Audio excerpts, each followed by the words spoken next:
Hello. All right. As Dave said, my name is Kris Brandow, and this is my talk, Designing Software Within Constraints, Building to a Specification. I started and I submitted this talk a while ago, so it's kind of changed in a way, and I think a much better title for this talk is actually 10 Lessons Learned Implementing Specifications. So let's get into it. Who am I? My name is Kris Brandow. I'm a senior engineer at MongoDB. I've been writing Go full-time for about 4.5 years. You can find me basically anywhere on the internet at Scriptable. And an important note for this talk is that I bake excessively. And we are going to get into that in a little bit. So what are we going to be talking about today? Start with the agenda. But you know what? Agenda's not the right word. I just told you how much of a baker I am. So we're going to call this the recipe for this talk. So what are we baking up today? We're going to start with 3 ounces of specification definitions, so we're all on the same page here. We're going to have 6 ounces split in half of examples. We're going to use the MongoDB Go driver and the XMPP instant messaging specification. We're going to add a little tablespoon of MongoDB specifications in there because they're a little different than specifications you might usually interact with. And then we'll get into the meat of the talk, which is this 9 ounces of lessons learned. So why am I? Why am I here? Why am I talking about this? Why do I love specifications so much? At my job previous to MongoDB, when I was at Thomson Reuters, I spent 2.5 years working on an XMPP instant messaging server. And then at MongoDB, I work on the Go driver, which is a specification-heavy library. And then finally, I just really love specifications. I have like the HTTP specification on my iPad. I love reading them, love writing them, and understanding them. So we're going to start off today with a recipe analogy, which is actually not really an analogy. It's more of a story, because I like telling stories. So this is my favorite chocolate chip cookie recipe. I make this all the time. My coworkers absolutely love it. And sometimes when we have office parties, people ask me, hey, can you bake a bunch of cookies for us to bring in? So I thought it'd be a good way to start this talk by pretending that I have to bake about 10 dozen cookies. We're going to say 5 dozen of those cookies are going to be chocolate chip cookies. Because, some people don't like chocolate. Strange people. Here's the ingredients for that recipe. As we can see, this recipe yields 3 dozen cookies. It takes about 36 minutes to make, and the measurements are in grams because grams are more accurate. So we have 142 grams of brown sugar, 131 grams of granulated white sugar, a stick of butter, and 3/4 of a teaspoon of salt. But remember, we said we're going to make 5 dozen. And if this recipe makes 3 dozen, then we can say, OK, well, that's 5/3 of everything. So 5/3 of 142 grams of brown sugar, 5/3 of 131 grams of white sugar, and my favorite, 5/3 of 3/4 of a teaspoon of salt, because everybody knows what that is, obviously. And you might say, hey, 10 dozen cookies sounds like a lot. Are you really sure you're prepared to make this many cookies? And I will assert that I am, and I'll tell you how I actually got into baking to kind of illustrate that. So this is my stand mixer. I bought this stand mixer in 2014. I have baked every single week since then. Since December of 2014, I've missed about 2 weeks total. And the story of how I started baking every week is a nice little anecdote. So when I got this stand mixer, I was going to a weekly party at the time, and one of my friends was working the door, and I told him, hey, I bought this stand mixer. And he said, people buy these things and never use them, and they just collect dust. So he said, what you're going to do for me is you are going to bake every week and bring me the baked goods you make. And if you do, you don't pay cover. If you don't, you pay double the cover. And living in New York City, I did not want to pay double the cover. So I started baking every week. And about a year into baking every week, we had an event for the Drupal community that required a large amount of desserts, but we didn't really have a lot of budget.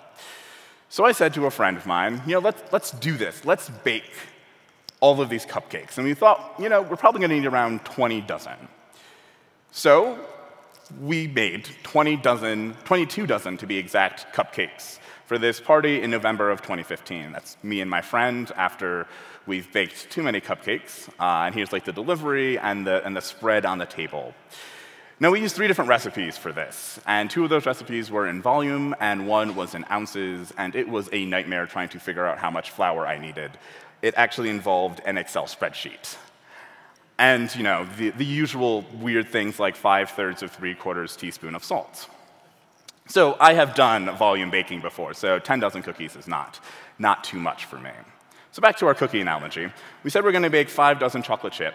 The other 5 dozen we're going to make are sugar cookies. That's my favorite sugar cookie recipe, and here are the ingredients for that recipe. Now, there's a difference in this recipe, in this listing of ingredients, because there's no quantity here. And for a new baker, it might be really difficult to understand, like, how do I know how much to bake? I've baked this recipe so many times, I know exactly how many cookies it makes. It makes 3.5 dozen. 3.5 dozen is not a fun number when you want to make 5 dozen cookies. So, you thought that 5/3 of 3/4 of a teaspoon of salt was bad? 10/7 of 3/4 of a teaspoon of salt is worse. So this is obviously not going to work if I want to keep my sanity and not break out an Excel spreadsheet to just make these cookies. And the way I kind of think about this is that these cookie recipes are just implementations of a more generic specification for how to make a cookie. And here is that specification for how to make a cookie. This is from the book Ratio by Michael Ruhlman. It tells you how to do a basic cookie dough recipe. This is a shortbread cookie. 1 part sugar, 2 parts fat, 3 parts flour. You can put any number you want in there. If you want to do 10 ounces, that's 10 ounces of sugar, 20 ounces of fat, and 30 ounces of flour. If you want to make chocolate chip or sugar cookies from this ratio, you just make equal parts here. So if you want to make 8 ounces, which makes about a dozen, that's 8 ounces of sugar, 8 ounces of butter, 8 ounces of flour. You add some eggs, vanilla, substitute half the sugar for brown sugar, and you're good to go. For sugar cookies, it's the same ratio. Add the eggs, add the vanilla, you add some salt, you add some baking powder. I am no longer having to do 5/3 of 3/4 of a teaspoon of salt, which is wonderful. I can go to the store and say, if I know 8 ounces makes a dozen, that means I need to buy 80 ounces of sugar. I need to buy 240 ounces of flour. Really easy to do.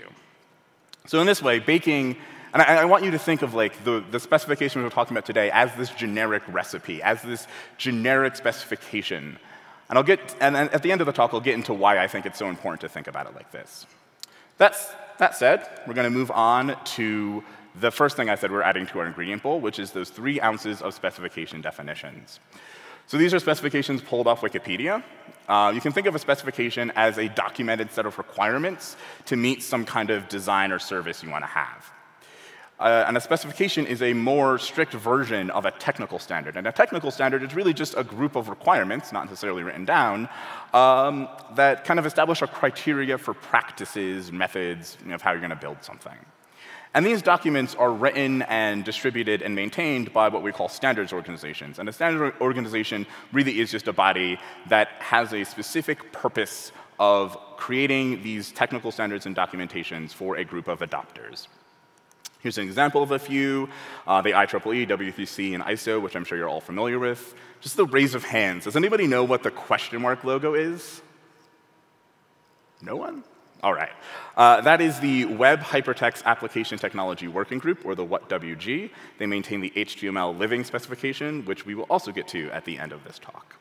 OK, so we put that 3 ounces of definitions into the bowl. Now we're going to go quickly over our examples here. So this is a nice little screenshot of the GitHub repository for the MongoDB Go driver. This is what I work on full-time at MongoDB. It's currently in alpha. And at MongoDB, we actually have 13 drivers, 12 that are production ready, and Go is the 13th. And it will be production ready sometime in the future, short future, hopefully. So as you can imagine, having 13 different drivers, it's really difficult to maintain consistency across them. You wouldn't want the API between the Java driver and the Node.js driver to be wildly different. And being that we hire language experts to maintain each of these drivers, you wouldn't want to put too much pressure on those language maintainers to know all of the intricacies of distributed systems to make sure that failovers work properly with MongoDB. So to help enhance and make sure that we have a consistent experience across all of our drivers, we have a set of specifications. These specifications range from how we discover and monitor servers, to how we do DNS lookups, to how the API that users interact with works. And for each of these specifications, we have a really good way of ensuring compliance, and that is by standardized tests. And we have 2 types of these tests. We have tests that are based in YAML and JSON, and we have prose tests. And the YAML and JSON tests come in a specific format, usually. There's the format that says, hey, these are all of the fields in the YAML or JSON that you're going to see. There's the matching functions that say, these are the algorithms you're going to need to run in order to actually make this test work. And then finally, you have a runner, and this describes how you're supposed to actually build the runner that will consume the YAML and then run it and give you the result saying if you passed or failed. The second type of test I said is a prose test, and these tests are much more kind of verbal. They don't have a technical YAML specification that we can make, and we just rely on engineers implementing it themselves. So that's the first running example we have. The second example is the XMPP specification. For those of you who don't know, XMPP is an instant messaging protocol. It's the same thing as the underpinning of AIM, Yahoo Messenger, Skype, Slack, Google Hangouts, WhatsApp. All of them use something like XMPP or similar. And XMPP has its own unique challenges, mainly that it is actually maintained by two different standards organizations, the IETF and the XSF, which is the XMPP Standards Foundation. All right, so now that you kind of know what we're working with in this talk, let's get into some lessons learned from implementing all of these specifications. We're going to start out really easy with something really obvious. First lesson is that implementations take time. And I think this is really easy to hold in your head when you are looking at a 100 or 200 or 1,000-page specification, but it's not as easy to hold in your head when you're implementing a very short specification. So you wouldn't think that a 4 or 5-page specification would take 2 years to implement. But in reality, sometimes they do. An example of this is the BSON specification. And BSON is essentially MongoDB's binary JSON format. And here's an example of it. It's just like, this is hello world with pi and the number variable, or the number float there.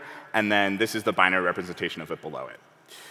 So if I print it with no margins, it's exactly 2 pages long. And I have personally been working on this specification and implementation of the specification for the Go driver for about 10 months. And I still have a couple months to go before it's fully implemented. So I definitely thought when I went into this, like, hey, it's a 2-page spec. That's going to take me 3 months. And I'll be done, and it'll be great, and it'll be fantastic. That did not happen.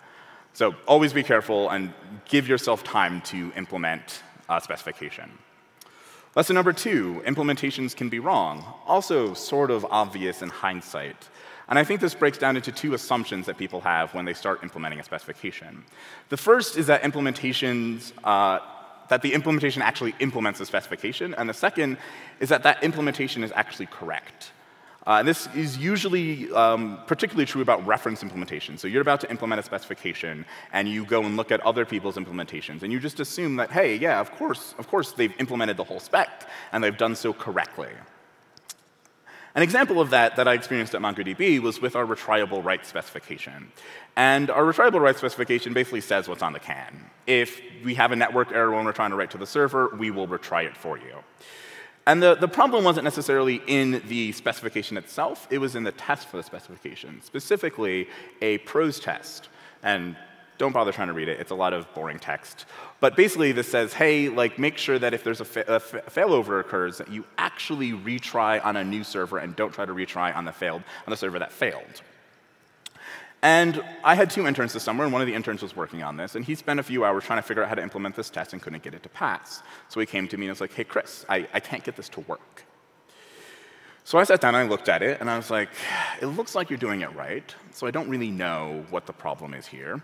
So we brought another coworker in, and he gave us some tips, and we managed to get something working, but it was really flaky. It passed every other time, no good. And eventually we brought in my manager, and we said, hey, like, we can't get this to work.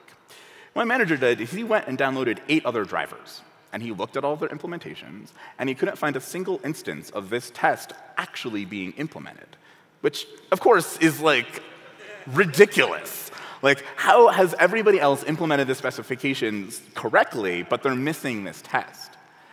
So that was a learning experience for me, because I had just assumed that, of course, if this thing is written in the specification, that all of our implementations, I mean, all 12 of them have this feature, must have implemented it. Not true.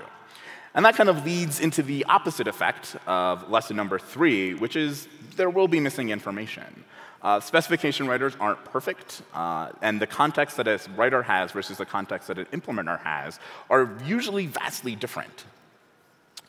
And an example of this requires a little bit of setup. So first, we're going to dive into the first component that's important to this, and it's called extended JSON. So before I said we have this BSON format that's a binary version of JSON.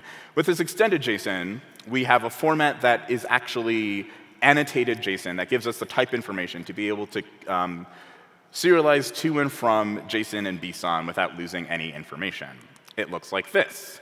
We have this field foo. It's a float, and that we use a $number double annotation on it, and then we give it the value. Same thing with $number long, and then we have this one binary where we base 64 encode something and give it a subtype, which gives you flexibility inside of BSON. And as I said before, we have these YAML tests, and some of these YAML tests are written with extended JSON. So just hold that piece of information in your mind. So this is just a listing of the different types of annotations we have. The second thing that's important to this story is this spec we have called gridfs. And you can think of this as just a file system on top of MongoDB. It basically takes a bunch of bytes and you give it a name, and then later you can retrieve those bytes by the same name. Super simple file system. So one of my other interns this summer was implementing the specification, and once again, implementing the specification test. And he came to me and he was like, hey, Kris, there's something in here I don't quite understand. Can you help me figure out what this is? And it was this field, this $hex field in the test. And I said, I haven't seen that either. So we looked. We looked in the gridfs specification, couldn't find anything. We looked in the extended JSON, couldn't find anything. We even looked in the entire repo, and there was nothing besides this field that had $hex in it.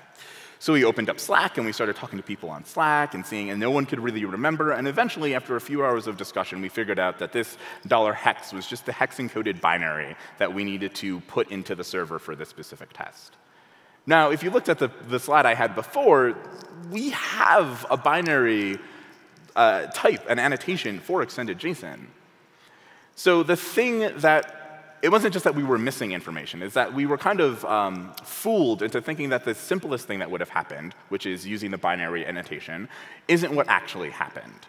So that missing information, we obviously corrected it. We opened a pull request to the specification, and now it's updated so the next person won't trip over it. But that's a really important thing to remember when you're implementing specifications, that even though when they wrote that gridfs specification, they all knew what the information, what $hex meant, they didn't after a while, because it's information we didn't write down. Lesson number 4. Read the specification, then read it again, and read it again. And there's kind of addendums to this of like implement it, then read it again, and again, and again. And an example of this is section 10 of the first XMPP specification. And what that says is an XMPP server must ensure in-order processing of the stanzas and other XML elements it receives over a given input stream for a connected client or remote server. That probably sounds like a bunch of nonsense, and it's followed by a bunch of examples. But in simple terms, a stanza is the base message unit in XMPP, and this is saying, hey, make sure you deliver messages in order. If I send someone 1, 2, 3, 4, 5, deliver it 1, 2, 3, 4, 5. Don't just pick a random order because you please. So the initial reading of this would give you an implementation that sort of looks like this. You know, we have a handle stream, we get a channel of stanzas, we range over that channel of stanzas, we call process to handle whatever that stanza is, and we're good to go. But the problem comes in this process function. What if this process function takes a really long amount of time? Like instant messaging, we expect it to happen in milliseconds, maybe a second to send a message. But what if this process function takes 10 seconds, or 20 seconds, or 30 seconds? Well, then everything else behind it will get queued up, and it'll cause problems, because now I have to wait 30 seconds before my messages go through. And this is a problem. This is actually a problem we encountered at Thomson Reuters when I was there, and it came from this specific part of the sign-in process. You can think of initial presence, which is the first thing here, as saying, hey, I'm online, and tell me everybody else who's online. And the second thing here is saying, get my buddy list for me. Now, the first thing we have here, this can take a long amount of time, and the second thing takes almost no time. So in our server, we had this problem where we needed this roster to even load the client application, and initial presence was taking up to 30 seconds. So can you imagine like signing into WhatsApp or into Slack and sitting in there and waiting for 30 seconds and being like, this thing's broken. You'd like try to close it, restart it, turn it on, turn it off, and turn it on again. It would be annoying. And we were running into this problem. And I went back and I read over this part of the specification again and again and again and again, trying to understand how we were supposed to get around this problem. It turns out that another part of the specification actually says we were doing things in the wrong order and we should flip it and reverse it, which is what we did. But I also thought, even if we do reverse it, that 30 seconds of processing for that initial presence, if you're trying to send messages and you're trying to send important messages, you're not going to be able to do that. And after reading it and doing some research online, I figured out that I could really twist and bend what the word processing meant. And the moral of that story there is that I never would have found that if I hadn't spent so much time reading the specifications over and over and over again. But it also leads into the next lesson I have, which is specifications value correctness over performance. The reason that people usually write a specification is that they really want you to do something correctly so it's interoperable and works well. That means that sometimes they just sacrifice any anticipation of performance, right? Like in the recipe we had, in the ratio we had, it didn't give you a lot of information about like how much salt to use, for instance. Whereas the specific implementations say, you need to use this much salt in order to actually make a good cookie. And in the XMPP specification even further, it specifies everything as a single server. There's no language or verbiage in the XMPP specification that says, hey, if you're going to make a cluster of servers for scalability, you should do this. It just ignores that problem. And you basically have to have like a global distributed lock in order to make it work exactly as the specification says. So there's a bit of having to bend over backwards to make it both correct and performant. And the story I said before about having to do the research after reading the spec over and over again is lesson number 6. Research is really important. So if you're going to be implementing a specification, especially like an IETF or a W3C specification, you're going to need to go and dig into the internet. You're going to need to look at mailing lists. You're going to need to ask authors or people that have worked with it a long time. You're going to probably need to read previous versions of the specification. And as we said before, you'll need to actually read implementations to get all of the information that you have. So this is what I did for that in-order processing bug I had. But the thing I didn't do that I've learned I really should do and has benefited me as an engineer is lesson number 7, which is sharing your knowledge. So after you have acquired this information and knowledge of implementing a specification, you should write a blog post or an article and publish that out so other people can benefit from the experience you've had.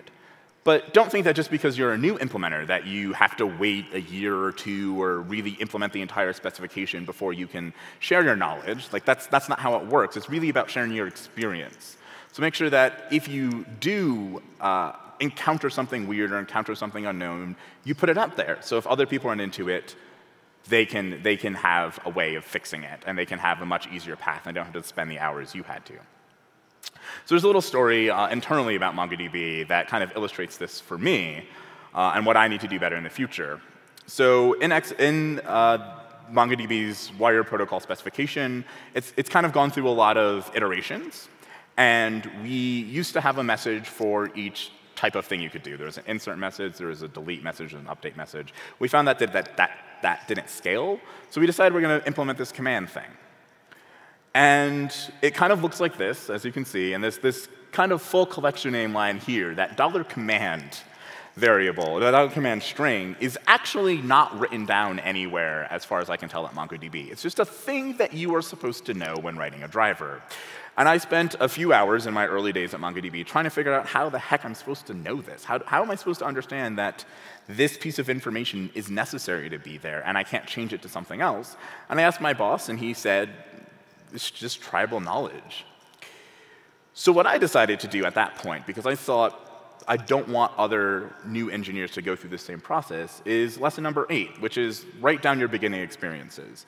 And I think this is crucial for people that have not implemented a spec before or are implementing a spec they don't know that well. When you're a beginner, you have a very different frame of mind than you do a year in or 2 years or 3 years in. You forget a lot of the things and a lot of the struggles you went through in the early days.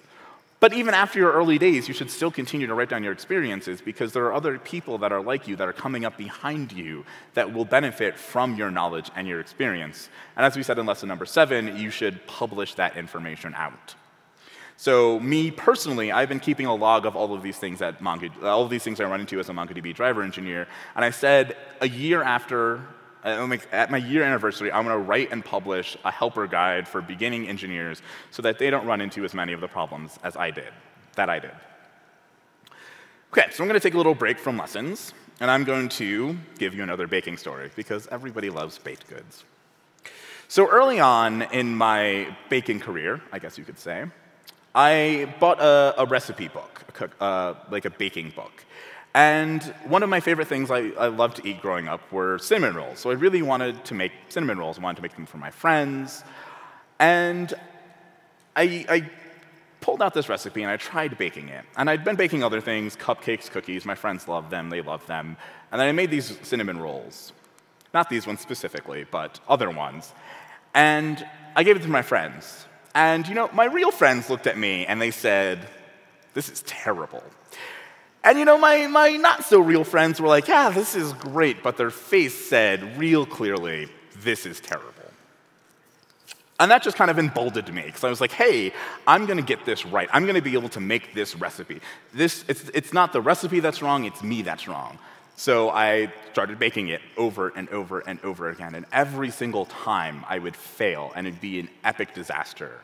Either all the filling would come out or they would burn. It was just like an unpleasant experience for me. And it almost made me quit baking altogether. But it definitely made me quit making cinnamon rolls for a very long time. And then after a number of months, I was looking at Craftsy, which is a great online course. It has great online courses for baking and crafts and that kind of stuff. And I came across this bread making recipe. And I was like, OK, or this bread making course. And I was like, OK, I'll try this out. And I did. I was like, OK, I'm making like dinner rolls and bread, and it's really great, and I like it. And there's a cinnamon roll recipe in there. And I looked at it, and I said, I think I'm ready to try this again. And I did. And that time, they came out fantastic. My friends love to talk a lot. And when I brought these in that one night at the party, and I gave them to my friends, all of them stopped talking for a good 5 minutes. It was amazing. And they didn't even bother to ask for another cinnamon roll. They just kind of went in and grabbed it and took it. And what this really taught me about baking, but also a little bit about software, is that you shouldn't just go with the default thing you have. Like, I had a book that was a recipe book, and it wasn't working for me. It wasn't working for the use case that I had. And I needed to change that default in order to make it work. So that's lesson number 9, change the defaults.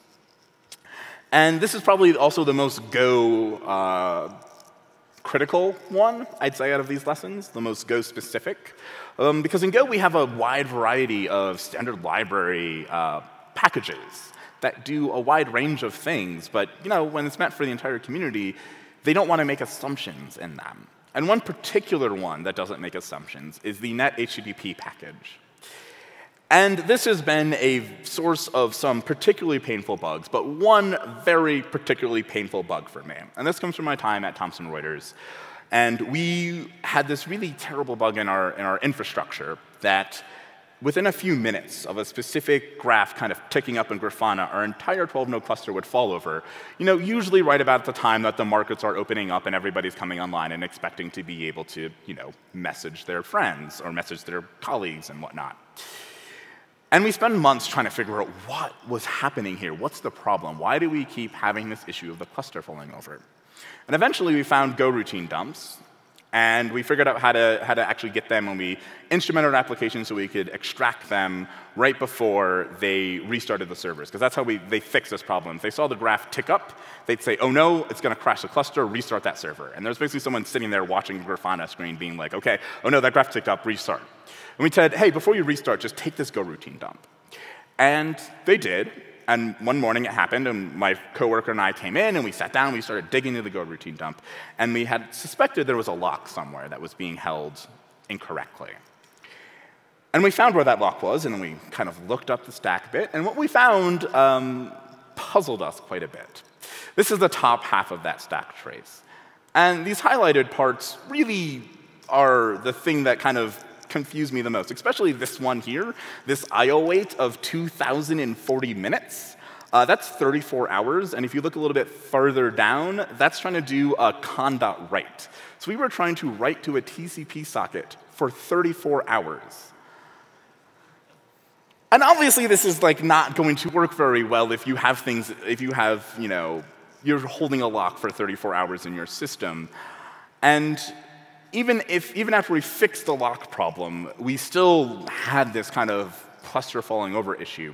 And what we did is we went back and we looked at, higher up, what's our problem? We did some research, and we found that the HTTP server type has these two nifty fields called read timeout and write timeout, and we were not studying them at all. And what that says is wait forever to read and wait forever to write. And the reason why that TCP thing was happening, we never really fully found out, but we realized that we needed to protect our own application, and we needed to actually set this write timeout. We needed to change the default, because the default HTTP server was not actually doing what we needed to do and was not fulfilling the purpose we needed of it. And we actually found this information by looking online, and there's this great blog post by Cloudflare. It's a really good example of us doing lesson number 6, doing our research, and Cloudflare doing lesson number 7, which is sharing their knowledge. And this is a kind of larger exposing Go on the internet post, but this timeout part was what helped us actually be able to figure out what was going on and how to have a good solution to it. And our final lesson, lesson number 10, is something that every implementer of a specification can do. You can contribute. And I'm going to use a MongoDB specification to illustrate this. In MongoDB, we have a CRUD API specification. And this just tells you, this is what an insert needs to look like in your driver. This is what a delete needs to look like in your driver. And there's a lot of assumptions about the features of the language. They assume that you have method overloading. Well, Go doesn't have that. They assume you have optionals. Well, Go doesn't have that either. And particularly when we get to the optionals part, there are options you can specify to one of these CRUD methods that assume sometimes weird defaults, like some of them default to true. And others are just like, yes, if it's 0, you're still supposed to send it if the user specified it. So I gave a talk at MongoDB World 2018 about how we actually solved this problem for options. It looks a bit like this. It's not something I love. But if you want to know more about this solution, you can watch that talk. But what I learned from that is that I can't just take the specifications I'm handed and expect them to work for me. I need to turn around and actually say, hey, this was my experience, this was my pain implementing the specification.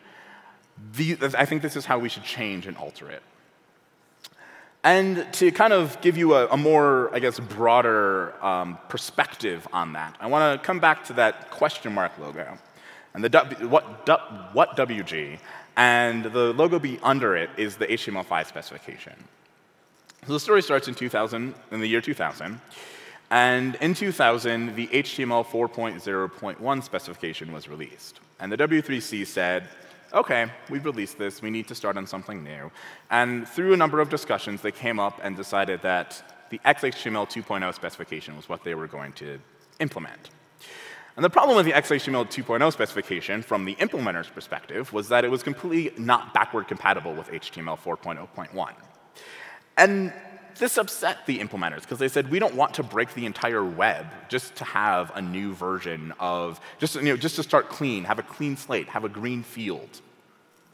So after a couple of years of trying to convince the W3C to do something, and they didn't, the browser vendors decided, we're going to go start our own group, and we're going to write our own specification. And that's how the WhatWG was born. It was born in 2004.